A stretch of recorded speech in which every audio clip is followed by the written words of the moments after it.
दंडवत प्रणाम. तुम्ही कधी विचार केलाय का? मोठा पाप आधी घडतो की मोठा विचार? श्री चक्रधर स्वामी सांगतात, प्रत्येक चुकीची कृती आधी मनात जन्म घेते. विकार नंतर येतो, पण विकल्प आधी येतो. आज आपण आचार प्रकरणातील सूत्र 161 ते 170 समजून घेणार आहोत. या सूत्रांमध्ये स्वामी मनाची शुद्धता, सावधपणा आणि गुरुसेवेतील नम्रता यांचे अत्यंत गहन तत्वज्ञान सांगतात. 161वे सूत्र सांगते, विकल्प संचार मात्रेंजाय.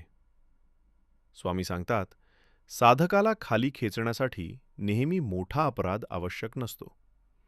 मनात आलेला एक छोटासा चुकीचा विचार, एक संशय, एक मोह, यामुळेही साधक आपल्या मार्गापासून दूर जाऊ शकतो. म्हणून मनाचे रक्षण हेच साधनेचे पहिले पाऊल आहे. 162वे सूत्र सांगते, अपराध मंचेन धारण याते, विकल्प बोलिजे. जेव्हा मन एखाद्या चुकीच्या गोष्टीला योग्य समजू लागते, तेव्हाच विकल्प जन्माला येतो. अपराध कृतीत नंतर दिसतो, पण त्याचे बीज आधी मनातच रुजते. 163वे सूत्र सांगते, अनिष्ट सेवतव विकल्पू संचरे. वाईट संगत, वाईट सवयी आणि अनिष्ट गोष्टींचा सहवास मनात हळूहळू चुकीचे विचार निर्माण करतो.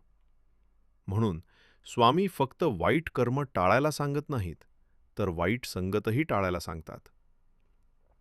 164वे सूत्र सांगते, अविधी अविधितेम प्रसवे.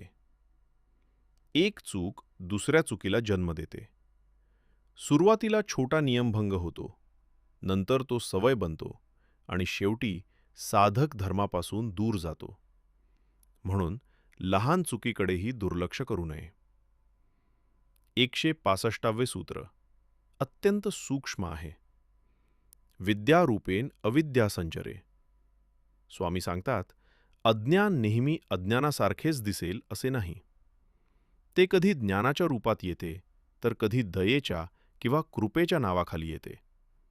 म्हणून प्रत्येक गोष्ट विवेकाने तपासली पाहिजे. जे सत्य वाटते ते खरोखर सत्य आहे का, हा विचार आवश्यक आहे. 166वे सूत्र सांगते, अविद्येचीन अनंतेन द्वारेन.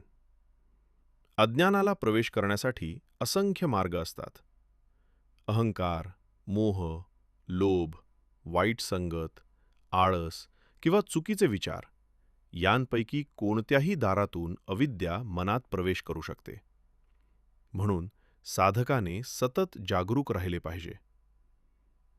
167वे सूत्र सांगते, यथेष्ट चेष्टा न कीजेती. मनाला वाटेल तसे वागणे हे साधकाचे लक्षण नाही. स्वातंत्र्य म्हणजे स्वैराचार नव्हे. आचार, संयम आणि शिस्त यातच साधकाची खरी प्रगती आहे. 168वे सूत्र सांगते, प्रमादू चुकविजे.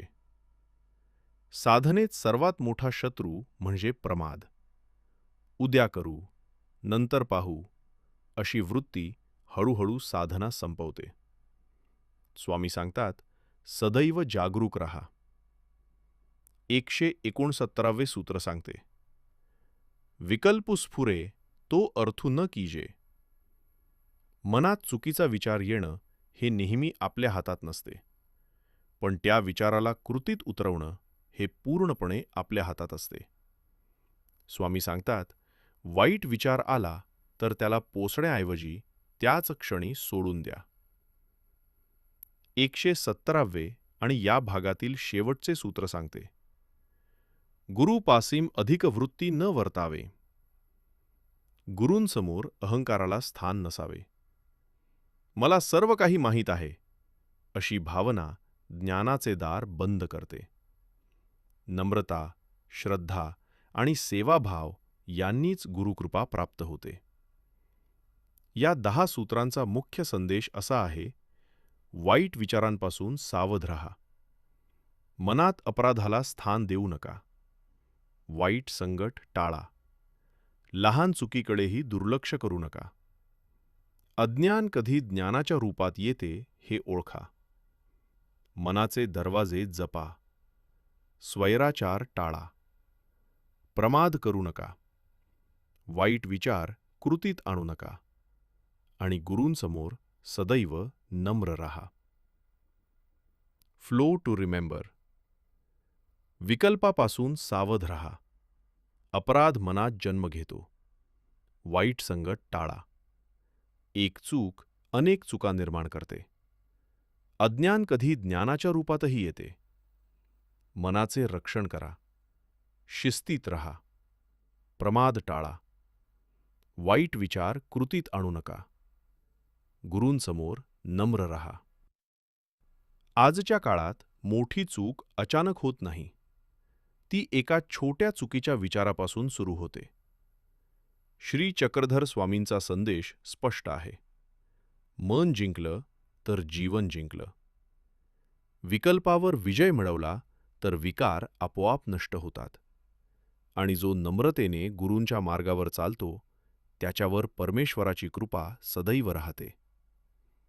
महानुभाव पंथाचा इतिहास, ब्रह्मविद्या आणि लीळा चरित्राचे गूढ रहस्य सोप्या भाषेत समजून घेण्यासाठी महानुभाव ज्ञानगंगा चॅनलला सबस्क्राईब करा.